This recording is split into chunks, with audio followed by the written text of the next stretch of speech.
All right, what's going on, guys? How are we today? Steve Mingleco, Final Web Design, and today I want to get into an important topic a lot of coders, programmers go through in their experience, and that's imposter syndrome, how to get over it, what it is, and why most people shouldn't be worried about it. So let's get into it. Final Web Design, this is Steve. Guys, so how are we today? So why don't we talk about imposter syndrome, what it is, why a lot of people go through it, and why you really shouldn't be that worried about it. So on our website, if you go down here, we do have a section that is coding services, and in here you're going to find all the different programming language, all the different coding skills, all the different things that are used to build software, such as HTML, CSS, JavaScript, things like the backend, the Pythons, the PHPs, things like databases, the MySQLs, the MongoDBs, things like version control and Git, GitHub, Bitbucket, all the different softwares you need to kind of learn how to push code and use code, code editors, and the different syntax and things that you need to do. So in this video, I want to talk about imposter syndrome. It's basically a common symptom or phenomenon among coders at a professional level. You're basically feeling some type of self-doubt or some type of self-professionalism in your accomplishments and your certificates, and your fear of being exposed as like a fraud or a fake, or that you don't know what you're doing. And this is just something that comes with the territory. We're going to talk about a few ways to help prevent imposter syndrome when you are coding and programming, and how to kind of just realize that it's a normal part of the process and that everybody really goes through it.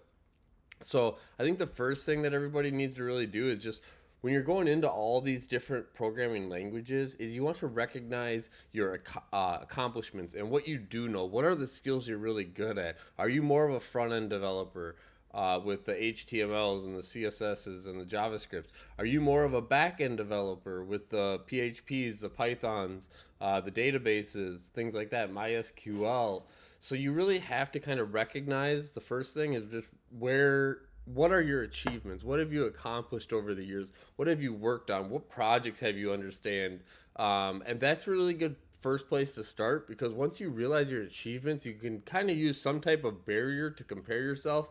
Well, has this person been through school to do this? Has this person been through a coding boot camp? Has this person built a corporate level website? Has this person worked with, a government or a school, or, any of these bigger type projects out there that are online?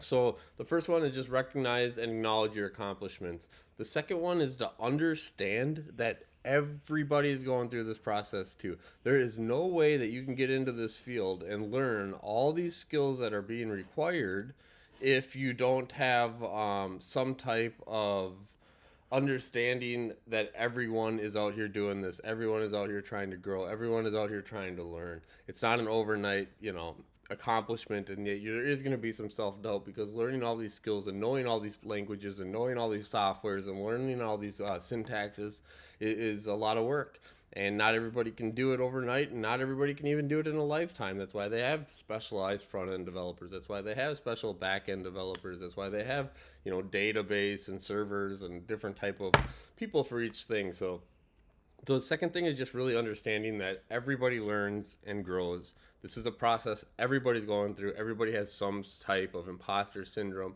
at some point in this process. The third thing I want to talk about is embracing the learning mindset. If you're able to embrace the fact that approach coding, with the growth mindset, that you're continuing to learn and that you're going to practice and you're going to get better and things are going to get easier, it's a really good way to go in there. Because if you don't have that mindset that like you're going to have to continue to learn every day, technology is going to change in the future. Things are going to change over the next couple years, months. I mean, if you're not prepared to kind of go into that with a learning mindset, you're going to struggle in this, and you're going to find yourself with imposter syndrome, because everybody's learning, everybody's trying to grow. The fourth thing I would say is be constructive with this. Take your feedback and your support. Seek that information. Get that from people. Hey, what do you think about this? Take that. Oh, they really liked it. No, they didn't like it. But at least you're getting some idea. Oh, they like this feature.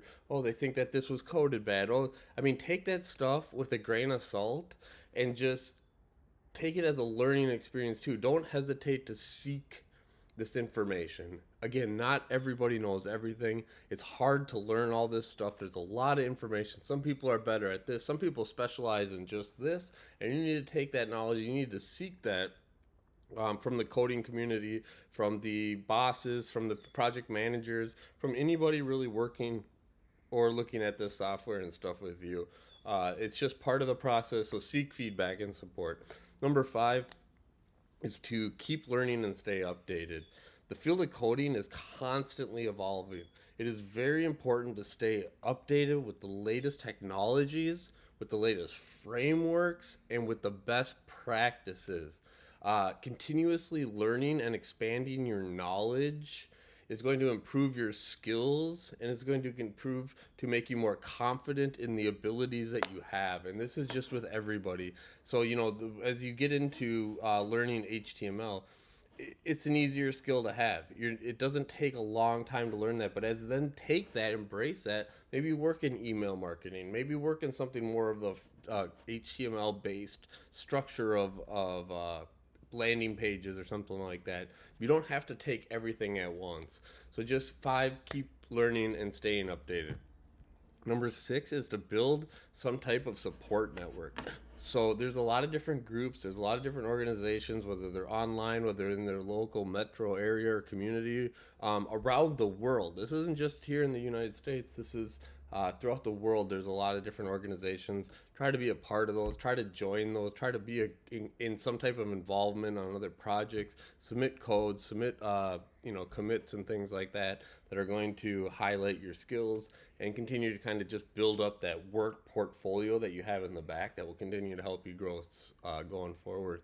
And 7, and the last one, is really just challenge the negativeness when you're thinking about the imposter syndrome and the ability to not go forward. Replace that self-doubt with positive, support of yourself, of your successes, and of your capabilities. So when you kind of challenge that self-talk, when you realize, hey, this is coming in, yes, you're not going to know everything. Yes, you're going to be on projects where you're going to get assignments, and you're going to be like, what do I do? But you need to know how to seek those resources to then get the project done regardless. Like, if you don't know it, you need to know how to learn it, or to get that help, or to find some type of support network that's able to walk you through that, so that when you do get to that point, you're not on your own, basically in a position where you can't do the work. Because there are things you come across. I come across things. There was things in this Vue.js application that had to do some module piece, and I couldn't do it all. I had to get some help, and that's just part of the process.